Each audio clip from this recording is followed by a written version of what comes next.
법문 들으시는 모든 분들이 재앙은 소멸하고 소원은 성취해서 부처님 전에 복 많이 지으시기를 바라드립니다. 건강한 사회인이 되는 건강경 해설, 오늘은 건강경 제14번의 첫 번째 시간이 되겠습니다. 제 건강경 해설을 할 때마다 굉장히 힘들고 곤욕을 치르는 그런 챕터가 있어요. 이제 그 중에 하나가 14번인데 14번은 아주 생각하고 또 생각해도 생각 갖고서는 안 되는 부분이 있더라고요. 저는 아마 14번에 특히 불경, 불포, 불회, 아마 오늘 이 얘기도 좀 말씀드릴 것 같습니다만은 이제는 그것이 조금 이해가 되는 것 같아요. 근데 예전 말대로 독서 100편 의자연이라는 말이 있지 않습니까? 독서를 100번만 읽으면은, 책을 읽으면은 모르던 것들도 저절로 알아진다. 이게 독서 100편 의자연인데 저는 건강경 100번도 더 읽었을 거고 심사숙고해서 읽고 또 읽고 그래도 모르겠더라고요. 누구한테 물어봐도요. 특히 도인한테 물어보면은 그것은 어느 정도 준비가 돼 있어야 설명을 해도 알아듣지, 준비가 안 되고 지혜가 모자라고 인격이 부족하면은 설명을 해줘도 전혀 못 알아듣더라고요. 그래서 저는 14분 또 이제 건강경 30분 이런 거 이해하는 데에는 굉장히 오랜 시간이 걸쳤다라고 아주 솔직히 말씀을 드립니다. 물론 제가 건강경 해설서를 2권이나 냈고 참 건강경에 대한 말씀을 수도 없이 많이 들었습니다. 여기 BTN 방송에 와서도 벌써 3번째인가 4번째 계속해서 건강경만 되풀이해서 말씀드리고 있음에도 불구하고 이런 난해한 구절은 도저히 안 되고, 저는 제가 보기에는 아무리 머리가 좋아도 된다고 생각하지 않습니다. 머리가 아무리 좋아도 되질 않고 또 노력한다고 되는 것 같죠. 결론이 뭐냐면은 여기 썼습니다.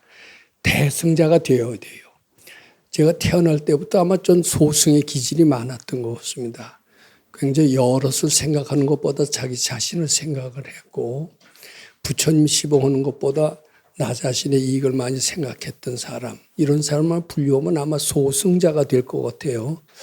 근데 지금 건강경 해설을 몇십 년 이렇게 제가 공부하고 또 주제넘게 남한테 이 얘기하기를 몇십 년 하면서 제가 깨친 게 있습니다. 뭐라고 그럴까? 그릇이 커져야 돼요. 그릇이 커지지 않으면은 머리 좋은 거 갖고도 안 됩니다. 머리 좋아도 이기적인 사람 굉장히 많거든요. 그런 사람은 뛰어난 자연과학의 원리를 발견을 해서 노벨상을 탈 수 있을지는 몰라도 건강경 해설은 할 수 없다. 저는 이렇게 결론을 맺고 있습니다. 그러면 넌 지금 어떠냐? 건강경 해설을 잘할 수 있단 말이냐? 이렇게 의문을 가지시고 또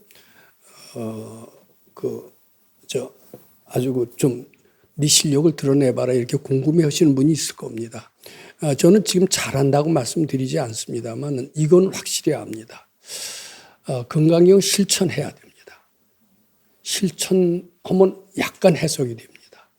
근데 더 투철이 실천해서 깨치면 조금 더 이해하고 해설할 수 있다라고 봅니다. 그런데 그거 갖고는 부족해요. 복을 짓고 인격이 바뀌고 그리고 소승자여서 대승자로 바뀌지 않는 한은 어느 정도 이상은 도저히 해석할 수 없다. 저는 이게 결론을 맺게끔 됐습니다.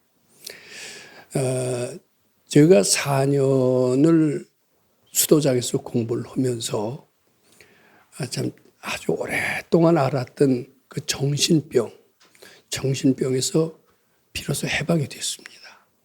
제 정신병을 제가 간단히 말씀드리고 싶습니다. 왜냐하면 이것은 건강경을 제가 어떻게 해설할 수 있느냐, 그것을 이해하는 데 도움이 되기 때문입니다. 저는 어렸을 때부터 그저 선량하게 살고 싶었고 인격자가 되기를 원했던 것 같습니다. 특히 고등학교 때 와서는 좀 이제 철이 좀 들기 시작을 하고 이제 좀 제대로 사람답게 살아보자. 인격자답게 살아보자.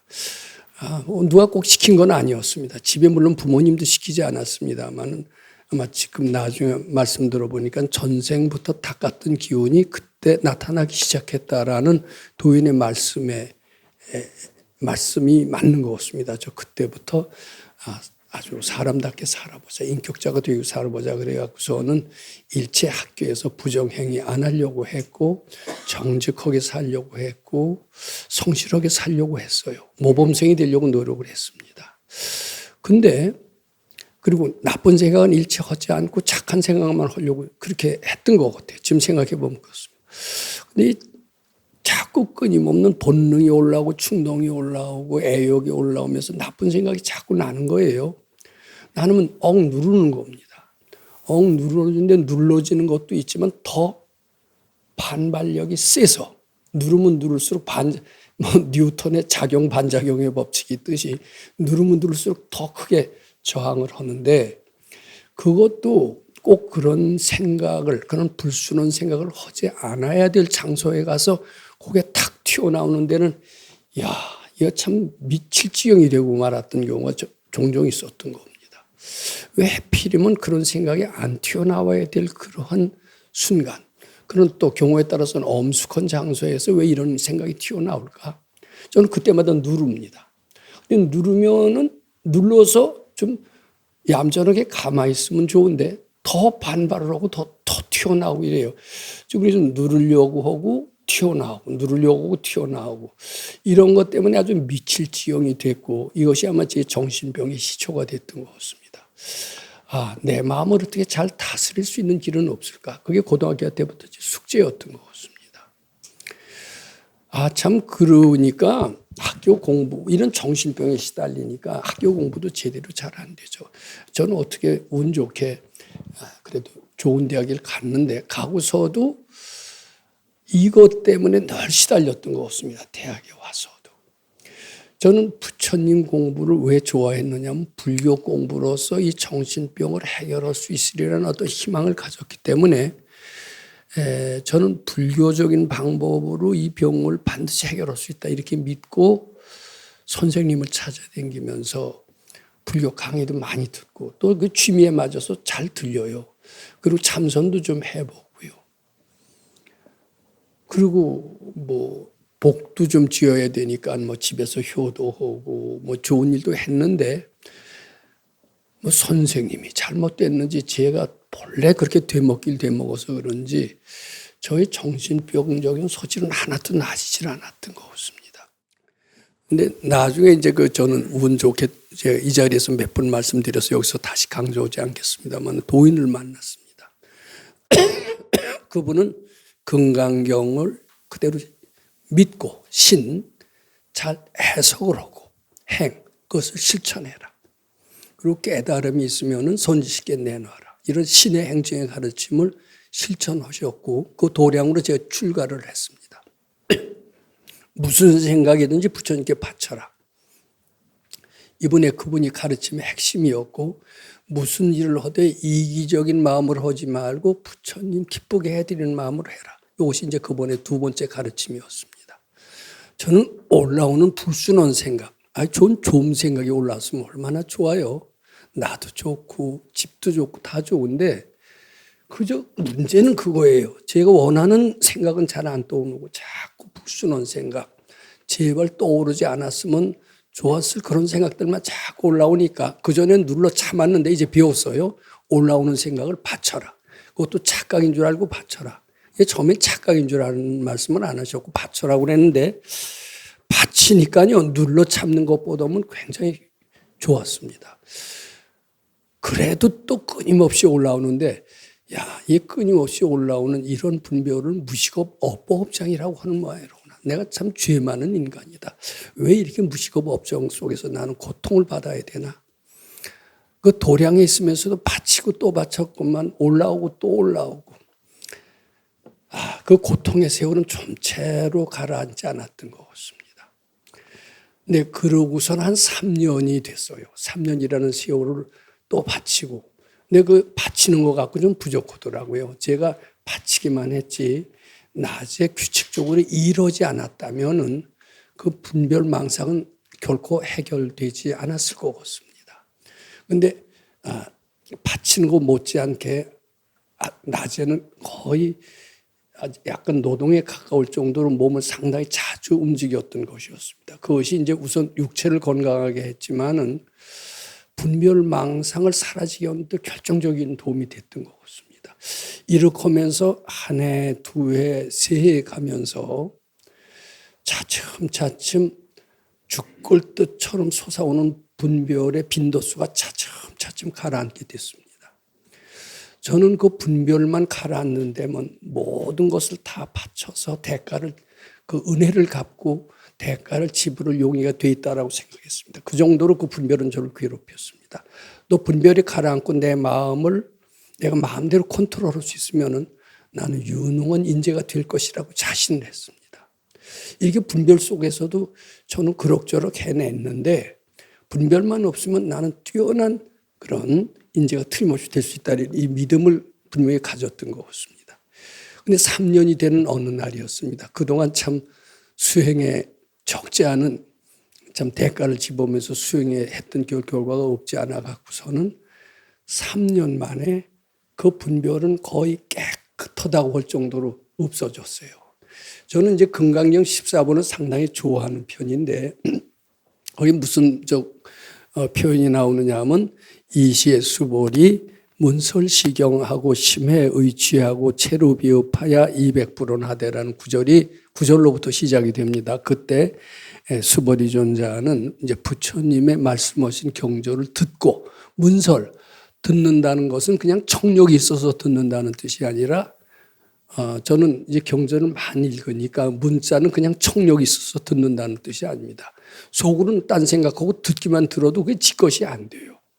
속마음까지 들을 준비가 되어 있고 받아들여질 준비가 되어 있는 사람한테 얘기를 해줘야 그것이 완전히 공감을 하면서 지 것이 된다는 사실을 이제 너무나 잘 압니다. 여기서 문설시경이라는 들을 문자는 들을 준비가 되어 있고 이해력도 어느 정도 커졌고 그 말씀하자마자 탁 공감을 해서 실감을 느끼는 정도가 되어 있을 때 그것을 문설시경이라 이렇게 한다라는 것을 저는 알게 됩니다. 제가 한 3년이 되니까 마치 그 해능대사가 오조 홍인대사를 찾아가서 응무소주 이생기심 하는 구절에 가서 확 깨달음을 얻으면서 그 오도송을 지은 게 있습니다. 이제 오도송 중에 하나가 제가 구절을 조금 구절합니다. 어떻게 이 마음이 만법을 내물 알았으리까. 즉 일체유심조의 진리를 깨쳤다는 구절이 나오는데 저는 이게 3년이 되면서 내가 도저히 통제 불능한 내 분별망상을 이제는 내 마음대로 할 수가 있겠구나. 그전엔 나는 분별망상의 종이 되어서 살았고 그 종 노릇하기가 우리 타양살이 10여 년에 이런 노래도 있습니다만은 타양살이 정도가 아니라 종살입니다. 종살이 여러 생 했겠죠. 그 시달림과 고통은 이루 말할 수 없었는데 이제는 내가 종이 아니라 주인이 돼서 이것을 부릴 수 있겠구나 하는 것을 확실히 실감했던 게 딱 3년이 되면서 저는 이 금강경의 이 구절 문설시경하고 심해 의취하고 체루비읍하야 200불원하되 이런 얘기입니다. 이제 출가한 보람을 처음으로 느꼈습니다. 그리고 저는 오랫동안 시달렸던 정신병에서 비로소 벗어났다는 얘기를 들었습니다. 어떻게 보면 체루비읍, 심해 의취 체루비읍 이 구절이 그때 저한테 꼭 맞았던 것 같습니다. 참 우리 선생님 너무나 고맙고 깊은 은혜를 알았고 나는 이제 오랫동안 살아온 고통의 늪에서 비로소 벗어날 수 있겠구나 이런 느낌을 확실히 갖게 됐습니다. 그리고 금강경 구절이 아주 어느 때보다 실감나게 많이 해석이 잘 됐던 것 같아요. 그전에는 참 글자 해석에 불과했습니다. 제가 아는 금강경 해석이라고 하는 것은 글자 그대로 해석이니까 보통 시중에 나온 금강경 해설서보다 하나도 난 게 없었어요. 하나 틀린 게 뭐냐 하면 약난생, 약태생, 약습생, 약화생을 그냥 글자 그대로 난생, 마음 밖에 어떤 난생, 태생, 습생, 화생 이렇게 해석하지 않고 백 선생님께서는 배은망덕한 마음이 난생이다. 또 의지하는 마음이 태생이다. 숨는 마음이 습생이다. 이렇게 마음으로 해석을 하신 것. 그리고 그거 하나만은 이해를 했어요. 근데 그거 하나만은 이해하고 금강경 전체에 대해서는 그렇게 마음이 먼저다라는 식의 해석을 할 수가 없었어요. 그러니까 금강경 제가 해석할 수 있는 부분은 금강경 3분, 4분, 5분 정도만 해석을 했고요. 6분, 7분 이런 것들은 일체유심조를 깨쳐야 이게 금강경 해석이 제대로 되는데 일체유심조 깨치지 않으면요. 금강경 해석하는 게 아닙니다. 그냥 머리 좋은 사람의 해석일 뿐입니다. 근데 저는 그때 처음으로 제가 3년 만에 정신병이 나면서 내 마음이 이 고통을 불러왔고 그리고 거기서 벗어날 수 있겠구나 하면서 내 마음이 고통을 만들었구나 하면서 일체유심조의 진리를 깨쳐서 금강경 3분의 내용은 조금 이해했다. 이렇게 보면 됩니다. 조금 이해를 했지만은 그 뒤로 4분, 5분, 6분, 7분 가서는 해석을 하나도 못했던 것 같아요. 저는 역시 금강경 3분만 거기서 실감을 느꼈을 뿐 나머지는 잘 못했기 때문에 그런지 도인 밑에서 4년을 공부하고 밖에 나가서 도량을 차렸습니다. 그게 1988년에 했는데 그때는 이제 백 박사님 그 스승 밑에서 공부하는 동호인들끼리 했는데 금강경 해설을 할 사람이 없었어요. 그래서 제가 어쩔 수 없이 하게 됐는데 거의 한 줄도 해석을 못 하겠습니다. 그저 3분이나 겨우 해석을 하지 4분부터는 어쩐지 자신이 없어요. 야, 내가 소사에 써 있었던 보람이 뭔가. 단지 하나 안 것은 그저 올라오는 생각이 착각인 줄 알고 바쳐라. 그리고 잘 안 받쳐지면 미륵존열해버려라. 요거밖에 몰랐던 겁니다. 근데 그거만 갖고 되나요? 이 금강경 해석을 쭉 해나가야죠. 저는 금강경 해석이 저한테는 굉장히 고역이었습니다. 그렇다고 누굴 불러올 사람도 딱히 없었던 것 같아요. 그냥 금강경이 있고 그저 헌대는 얘기는 금강경을 본격적으로 해석을 한다는 것은 엄두를 못 내고 그저 제가 수도장에 있을 때 깨쳤던 그런 이야기 또 체험했던 여러 가지 기적적인 얘기를 하면서 우리 선생님은 참 훌륭하시다. 그분의 가르침 배울 만하다. 이런 식으로 쭉 흘러갔던 것 같습니다. 도량을 만들었어도. 근데 이제 밖에 나와서 주경야선 가행정진을 한 것은 그 뒤로 한참 뒤의 얘기입니다. 전 주경야선 가행정진이 좋다라는 것을 수도장에서는 배웠어도 밖에 나와서 그것을 실천하기엔 엄두가 안 났습니다. 왜냐하면 그때까지만 하더라도 아침에 금강경 한 번 읽고 저녁에 한 번 읽는 것이 다였습니다. 그리고 아침에 한 번 읽으면 하루 종일의 재앙이 소멸이 되고 저녁에 읽으면 저녁에서부터 아침까지 재앙이 소멸이 되고 그래서 대개 한 번 읽든가 좀 기분 좋으면 2번, 3번 읽고 3번 읽으면 잘 읽었던 것 같습니다. 어쩌다 또 칠독이 좋다고 늘 강조를 하셨지만 칠독은 어쩐지 힘든 것 같아요. 한 번 읽고 다 될 수 있으면 얼마나 좋을까. 근데 그러다가 제가 생각난 게 그 사회생활이 어렵거든요.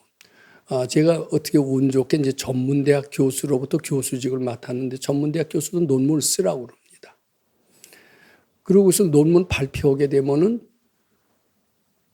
이게 내가 저 사실 전문대학 가고서 저 4년제 대학 갈 생각 안 했어요. 전문대학도 너무나 좋더라고요. 그리고 금강경 공부하면 전문대학이 다인데 왜 또 내가 4년제 대학을 가면서 논문 써가면서 새로운 분야를 할 필요가 뭐가 있겠느냐. 이런 생각을 하면서 4년제 갈 생각을 안 했는데 거기 그저 논문을 안 쓰면 또 병신으로 알더라고요.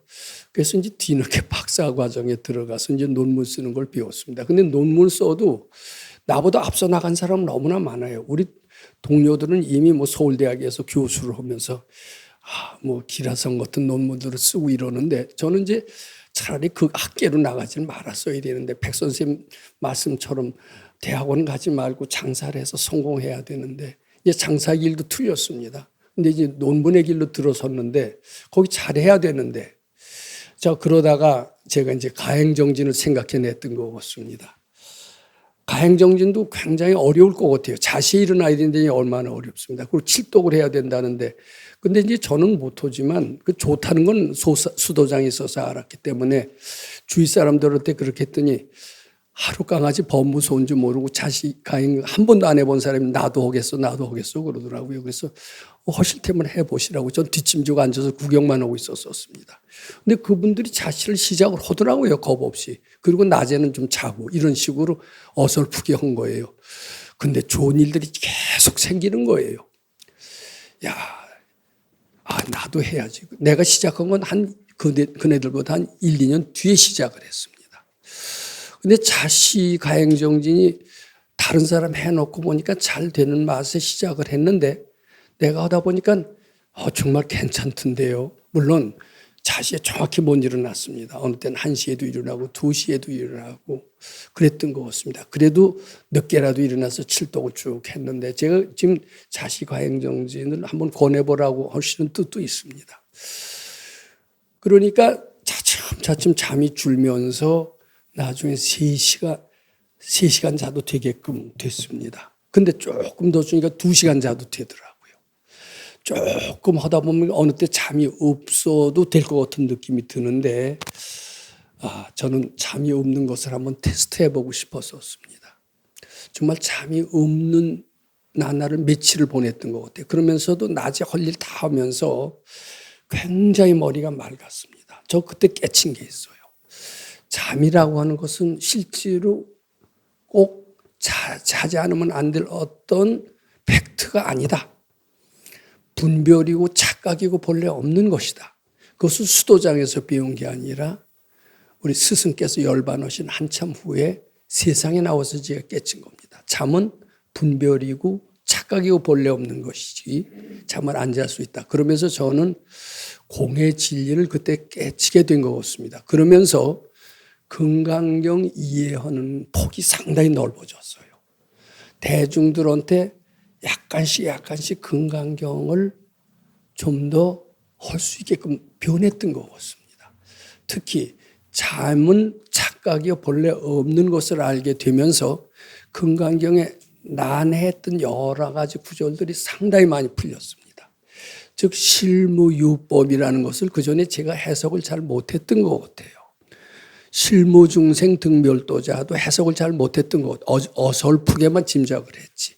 수도장에서 4년을 했어도 어설프게만 짐작을 했지 잘 못했다가 잠이 분별이요 착각이 본래 없음을 실감하면서 실무중생 등멸도자도 이해가 되고 그리고 실무유법이라는 단어가 상당히 실감나게 와 닿아 있습니다. 그러면서 건강경의 한 절반 정도가 이해가 되지 않았나 이렇게 생각을 합니다. 근데 이제 건강경을 좀 더 잘 해석할 기회가 있었던 것 같습니다. 그것은 제가 무료급식을 실천하고 나서였습니다. 저는 무료급식을 할 생각을 하지 않았습니다. 그리고 건강경만 잘 읽고 세상에 주어진 좋은 일만 그저 잘해 나가면 언젠가 깨칠 때도 있고 밝아질 때가 있을 것이다. 그리고 학자 노릇만 성실하게 해도 언젠가는 아마 잘 될 것이다. 이런 생각을 했습니다. 그리고서는 무료급식으로 해서 복을 짓고 이렇게 이 무료급식이 도움이 된다는 생각은 전혀 못했던 것 같아요. 그런데 마침 여건이 됐어요. 집을 개방해서 무료급식을 할 정도로 제가 자유가 있게 됐습니다. 즉 업보가 해탈이 된 거예요. 지중했던 업보가 하나 물러가면서 저희 집 개방해서 무료급식을 할 수 있다라는 선생님의 말씀을 실천할 수 있는 가능성이 되면서 마포구 쪽에 해서 돈을 얻어서 대문 없애고 이제 내 집을 개방하고 무료급식을 시작을 했습니다. 그때 이미 법당이 시작이 됐습니다. 참 그때도 어려웠어요. 물론 교수라는 직장을 가지고 있고 봉급도 괜찮았지만은 하루에 수백 명씩 몰려온다면 제가 어떻게 감당할까? 그런 생각으로 걱정이 많이 휩싸였습니다만은 그래도 시작을 했습니다. 선생님의 말씀이기 때문에 시작을 했습니다. 선생님 말씀은 다 해보자. 그게 제 생각이었습니다. 마침 할 때가 되었다라고 생각을 했습니다. 근데 생각보다 그렇게 거저 먹여준다고 해도 쉽지가 않던데요. 거저 얻어먹으면 다 감사하게 올 줄 알았어요. 오지도 않아요. 요새 전단지 돌리느라고 애쓰시는데 그때도 전단지를 만들어서 돌렸던 기억이 납니다. 그래서 전단지를 만들어 주니까 그때 오기 시작을 하는데 너희들 무슨 나라에서 이익이 있으니까 이 짓 하지 무슨 뭐 때문에 이 짓을 하느냐. 그러면서 오만하게 하는데 그것도 만만치가 않더라고요. 그래서 사람이 모여들면서 오만한 건 특히 노인네들이 많이 왔습니다만 그분 뒤치다거리 한다는 게 보통이 아니었습니다. 근데 그것도 자꾸 받치면서 하니까 차츰차츰 오만한 것도 사라지고 나중에 진정으로 좋은 일을 하기 위해서 한다는 것을 노인네들이 알면서 점점 협조적으로 됐습니다. 그리고 주위에서도 매스컴도 타고요. 시장이 가까우니까 시장 상인들이 협조하고요. 여기저기 하는데 또 조계사에서도 협조해서 쌀하고 국수를 무료로 대주고요. 이제 비로소 불법을 하는 맛을 처음으로 느꼈던 것 같습니다. 전 그때 깨달았던 진리가 있습니다. 주는 것이 곧 받는 것이다. 자, 제가 우선 깨친 것을 말씀드리고자 합니다. 처음에 제가 한 4년을 수도장에 있으면서 도저히 통제할 수 없었던 정신병을 건강경 방법으로 깨치면서 일체 유심조의 진리를 실감했다. 깨쳤다라고 얘기하면 실감을 했다. 근데 엄밀하게 얘기해서는 그건 탐심을 깨쳤다. 이렇게 말씀드리고자 합니다. 그러면서 건강경을 이해를 상당히 잘하게 됐다. 이런 말씀드립니다. 해설할 정도는 못 됐다. 그 다음에 주경야선 가행정진을 생활 속에서 실천하면서 잠이 착각이고 본래 없다라는 것을 알게 되면서 정신력이 상당히 강해졌습니다. 저는 지금도 저를 열등감에서 벗어나게 했던 주된 원인이 물론 잠을 덜 잘 수 있다라는 것, 3시간만 자도 충분히 생활할 수 있다는 것도 저를 열등감으로 벗어나게 했지만 그거 갖고선 저를 열등감에서 벗어났다고 할 수가 없습니다. 저는 정신이 맑아지면서 저는 좋은 논문을 많이 썼어요.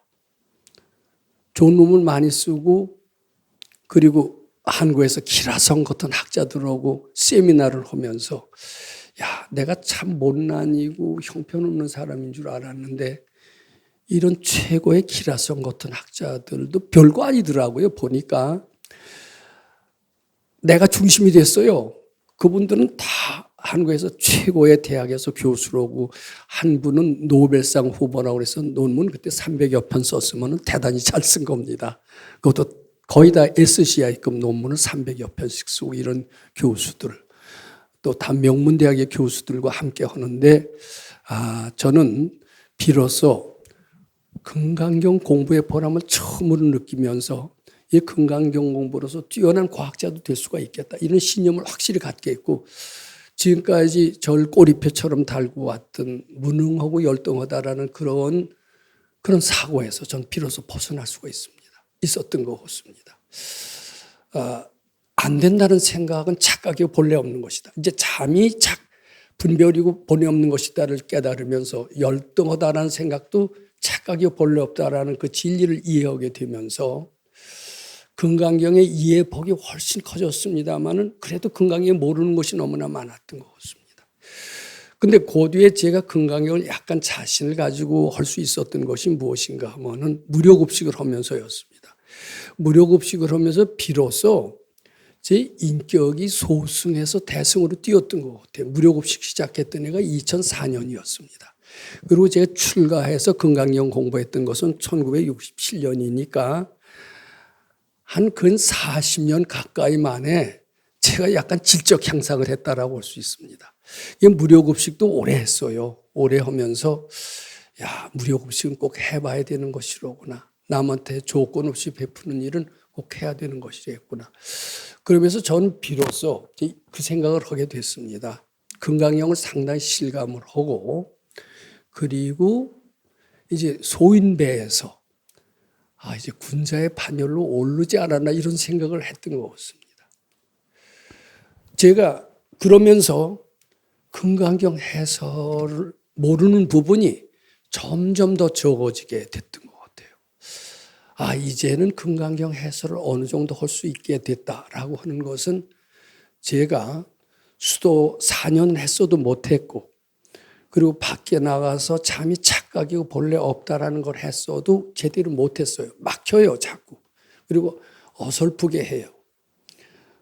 그것도 부족한데 제가 자꾸 베푸는 연습하고 특히 조건 없이 베푸는 것을 자꾸 하다 보니까 그게 바로 무료급식에서 얻어진 아주 소득입니다. 인격 향상의 소득인데, 그것으로 말미암아 자타불이를 깨달으면서 저는 금강경 해설에 대한 더욱더 자신감을 가졌던 것 같습니다. 저는 대중 강의는 제가 70 넘어서 시작했던 것 같아요. 저는 그때 대중 강의 할 수 있다라는 어느 정도 자신감이 들었고, BTN이나 BBS에서 저를 불러줬으면 하는 생각을 했었던 것 같습니다. 근데 그전에는 불러줬어도 저 도망갔을 거예요. 솔직히 제가 할 자신이 없었기 때문에. 근데 그때 가서는 금강경에 대한 이해가 뚜렷이 커지면서 이제 그런 데서 몇 번이라도 불러주면 우리 고교고 훌륭하신 선생님의 가르침을 두루두루 세상에 펼 수 있겠다. 몇 번이라도 기회가 왔으면 좋겠다. 근데 그 생각을 하니까 정말 불러주더라고요. 그래서 제가 지금은 이제 금강경에 대해서 상당히 자신감을 가졌는데, 그걸 더 자신을 가지게 했던 것이 무엇이냐면은, 저는 그때 무료급식 시작하기 전부터도 이 원당법당이라고 하는 것을 거의 다른 사람 도움이 없었어요. 다른 사람 10원도 내지 않았습니다만 이것을 부처님께 바쳐서 법인으로 만들었던 적이 있습니다. 이게 좋은 일을 한 거죠. 이제 저는 생전 처음으로 무료급식 때 좋은 일을 해봤고요. 두 번째 좋은 일을 한 것은 원당 법당을 부처님께 바쳐서 복지법인으로 만들어서, 이거 복지법인 다시 나한테 찾아올 수 있는, 이게 두 번째 일입니다. 그 다음에 이제 세 번째 좋은 일은 뭐냐 하면은 제가 살던 집을 바쳤어요, 그것도. 그래서 백성, 우리 스승의 함자를 따서 이제 문화재단으로 만들었는데, 근데 그게 좋은 일인데, 그럼 뭐 때문에 너 자랑하려고 이 좋은 일 했다는 걸 얘기하느냐라고 이렇게 말씀하실지 모르지만, 그렇게 바치니까요, 제가 소인배 반열에서 군자의 반열로 들어가는 거고, 무료급식 시작할 때부터 그걸 느끼기 시작했는데, 막상 바치게 되니까 더 그걸 느껴요. 그리고 성금도 더 잘 들어, 내가 악악되지 않고 뭐 회비 걷지 않아도 자발적으로 내신 분들이 너무나 많은 거예요. 그리고 그만큼 제 인격이 커졌는데, 그건 제가 뭘 말씀드리려고 하냐면은 금강경 해설이 더 잘 돼요. 저는 이제까지 졌습니다. 머리 좋다고 금강경 해설 잘하는 게 아닙니다. 열심히 한다고 금강경 해설 잘하는 게 아닙니다. 반드시 인격이 커져야 되고 부처님 공경심이 있어야 되고, 결론적으로 말해서 소인배의 기질을 가지면 금강경 해설 못한다고 생각합니다. 속이 넓어지고 군자의 반열로 올라야 되고, 대승자 최상승자의 어떤 마음 씀씀이를 가질 때 비로소 금강경이 이해가 되고 실감나게 해석을 할 수 있다. 이렇게 저는 이해가 되면서 제가 이런 방송국의 초대에도 부끄럽지 않게 나설 수 있을 정도로 당당하게 되었다, 이렇게 말씀드리는 겁니다. 결코 금강경 해설은 아무나 할 수 있지 않습니다. 머리가 좋다고 되지 않습니다. 노력해도 되지 않습니다. 신심 있다고 되지 않습니다. 이 신심은요, 저 사람의 신심은 대단한 사람이다. 저 사람의 신심은 따를 수 없는 사람이다. 저희는 하루에 절을 3,000배를 10년을 했다. 매일 3,000배씩 10년을 했다. 그 대단한 신심이 아니냐. 저는 그걸 갖고 이제 신심의 척도로 삼지 않습니다. 신심이 있으려면요, 물론 열심히 해야죠. 열심히 해야 되지만 열심히 하는 것 못지않게 인격이 있어야 되고, 그리고 부처님 공경심이 있어야 되고, 그리고 가장 중요한 것은 대승자가 되어야 됩니다. 머리 좋다고 이게 절대 신심 좋은 거, 대승자가 될 때라면 진정한 신심이 나올 수가 있습니다. 이기적인 마음이 조금이라도 있으면은 그 신심의 폭은 지극히 제한적입니다. 그래서 우선 제가 심회의치 체로비업을 좀 말씀드리고자 합니다. 저는 참 정신병을 알아서 이 정신병만 꼭 나아야 되겠다. 이 정신병이 있는 한 나의 생활은 참 지극히 한계가 있다. 이 정신병을 고쳐줄 사람이 어디 있냐. 아마 그걸 원했던 것 같아요. 원한 것이 결국 그런 순지식을 만나고 순지식을 만나서 했던 결과 어느 순간 확 없어지면서 일체 유심주의 진리를 깨우쳤다라고 전 깨우치지는 못했어도 실감을 했다. 이 정도는 된 것 같습니다. 내가 불러서 온 비용이고 그리고 복을 지으니까 내가 컨트롤할 수가 있겠구나. 내 마음을 부처님을 향하니까 모든 번뇌는 사라지는구나 하면서 심의 의지 체로비업을 실감을 했습니다. 자, 이제 그 뒤에 한번 해석을 해볼게요. 체로비업 200불어나되 희우세조나. 드무신 부처님이시오. 저도 그때 정신병이 나면서 백 박사님을 믿었다, 의심했다, 믿었다, 의심했다. 이러다가 정신병이 싹 나고 난 뒤에는 이 수보리 존자가 말씀을 드린 것처럼 희우 선생님. 이 느낌이 나면서 진정으로 감사의 그 마음을 느꼈던 게 있습니다. 아마 처음으로 그렇게 느꼈을 거예요. 그 전에 감사는 다 엉터리 감사였다 이렇게 말씀드리고 싶습니다. 불설 여시 심심경전하시니 부처님께서 이와 같이 깊고 깊은 경전의 말씀을 하시니 이게 참 건강력이 깊다라는 것을 그때 저는 실감을 이게 살리는 경전이에요. 이게 생명의 말씀이에요. 아정성내 소득해안으로는 미증등문 여시지경이다. 내가 그 전에 말씀드린 지혜 눈으로서는 일찍이 이런 경전을 들어본 적이 없습니다. 저는 백 선생님 만나기 전에도 다른 선생님을 만나서 별걸 다 해봤습니다. 그분이 시키는 대로 소승의 가르침도 해봤고요. 그리고 지장보살도 해봤고요. 그리고 참선도 조금 해봤고요. 그분한테서 별거 다 배웠어요. 주역도 배우고요. 근데 제가 엉터리인지 선생님이 엉터리인지 몰라도 거의 제자리 걸음했고 제 정신병은 하나도 나아지질 않았습니다. 그러니까 저는 수보리진자와 똑같이 아정성내 소득해하느라 내가 그전에 별 공부 다 해봤지만 이런 경전은 이런 가르침은 처음 만났습니다. 저는 우리 선생님께서 이런 가르침 처음 들은 것 같아요. 세조나 만일 어떤 사람이 이 경을 듣고 신심이 청정하여 즉생실상하며 믿는 마음이 아주 깨끗해서 깨달음을 얻으면 즉생실상은 깨치면 이런 뜻이 됩니다. 근데 이 깨치는 데는요 3가지 단계가 있다고 생각해요. 첫 번째 탐심을 깨쳐야 됩니다. 그 다음에 진심을 깨쳐야 되고 깨치는 순서가 있어요. 그 다음에 치심을 깨쳐야 돼요. 치심을 깨치는 것, 요 탐심만 깨치면은 진심, 치심이 한꺼번에 깨쳐지는 게 아니더라고요. 저도 처음에 그 마음을 깨쳤지만 그건 탐심을 깨친 거라고 했고요.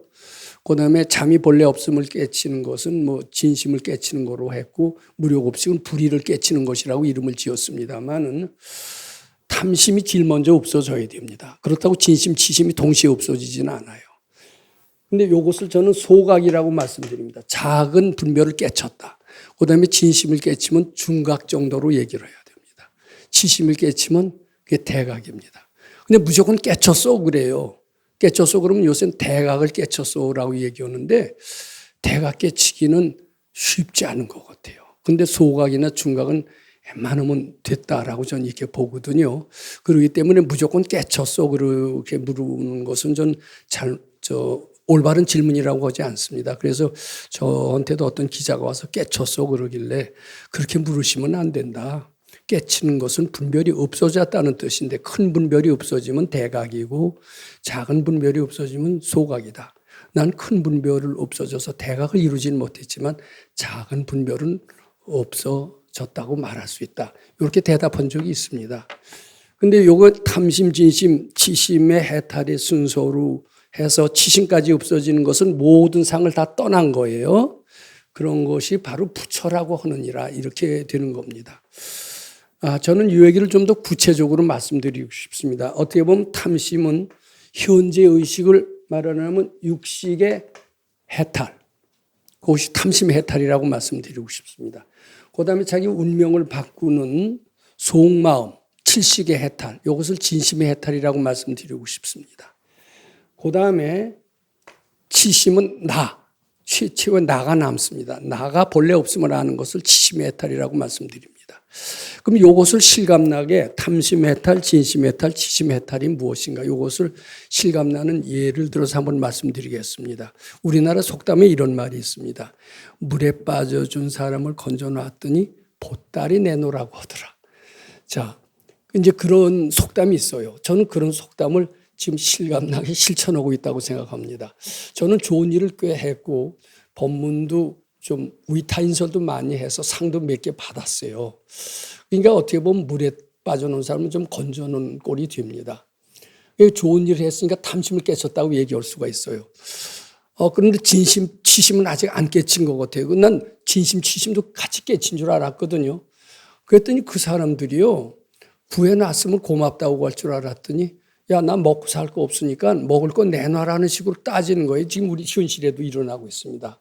물에 빠진 사람 건져놨더니 그러니까 그걸 화를 내면은 진심을 못 깨친 거죠. 예, 그걸 바치면서 이것은 네가 그렇게 해서는 안 된다. 그러고서는 그걸 내가 화내고 미워하지 않고 미워하는 마음 자꾸 바치고 저게 내 모습이로구나. 이렇게 생각을 하면서 바로 내가 언제 저렇게 했기 때문에 똑같이 나한테 저러는구나. 이제 이렇게 하면서 자꾸 너그럽게 바치려고 하고 있습니다. 이렇게 잘 바치다 보면 이제 진심도 없어질 것 같아요. 많이 없어졌어요, 지금. 얄며서 때려주고 싶지만 저게 내 마음이거니 하고 바쳤어요. 그랬더니 많이 없어져요. 근데 제일 나중에 뭐가 나냐면 나는 이렇게 탐심의 벽도 넘고 진심의 벽도 넘었다. 내가 남습니다. 요거 가지고 있으면 도인이 아니죠. 그거까지 없어져야 돼요. 그리고 모든 게 다 없어지면 그걸 바로 부처라고 하느니라. 이렇게 되는 겁니다. 저는 이제 금강경 해설은 대승자라야만 할 수 있다. 이 의견은 확실합니다. 그리고 사람들은 인격이 밥 먹여주느냐, 착한 일 하는 게 밥 먹여주느냐, 양심대로 사는 게 좋은 일이냐 하면서 소위 도덕에 대해서는 거의 그 가치를 인정하지 않습니다만은 사실 도덕적이래야만이 지혜가 나고 지혜가 나야만이 능력이 나온다. 이젠 이렇게 믿게끔 되어 있습니다. 그러면서 금강경은 역시 대승자라야만 해설이 가능하다. 이렇게 이제 결론을 냈고 이것은 아마 올바른 이야기가 될 것이다. 기독교나 가톨릭에서도 마찬가지 그런 일이 일어나고 있다. 이렇게 저는 말씀드립니다. 그리고 제가 참 금강경 가르침으로 오랫동안 알았던 정신병이 나아지면서 체루 비업하고 참 심해 의치를 했다. 그리고 은혜를 알았다. 그 얘기도 또 말씀드렸습니다. 저 금강경 입으로만 하는 사람이 아니다. 실제로 체루 열심히 했고 좋은 일도 했고 그렇게 해서 금강경 해설하는 것이다. 이렇게 말씀드립니다. 그리고 리일체제상에서 보통 이제 우리 선방 같은 데서는 한꺼번에 딱 깨쳐서 대각을 한다라고 생각을 해갖고선 깨쳤냐가 아주 습관이 됐어요. 근데 그냥 깨쳤냐라고 물으면 안 됩니다. 깨쳤다라는 것은 분별이 없어졌다는 뜻인데 작은 분별이 없어지면 소각, 즉 탐심 쪽이 소각이 됩니다. 그 다음에 아주 최후의 분별, 치심이 없어진 것을 대각이라고 하는데 대각만 깨친 거로 얘기를 해요. 근데 깨쳤다고 하면서 맹탕인 사람들이 얼마나 많습니까? 근데 그것은 깨친 것을 세분화해서 얘기하지 못했기 때문이다. 이렇게 말씀드립니다. 그래서 이것을 제대로 순서로 얘기를 해야 된다. 이렇게 정리해서 말씀드립니다. 요 다음 시간에는 금강경 14분의 두 번째 시간 말씀드리도록 하겠습니다. 감사합니다.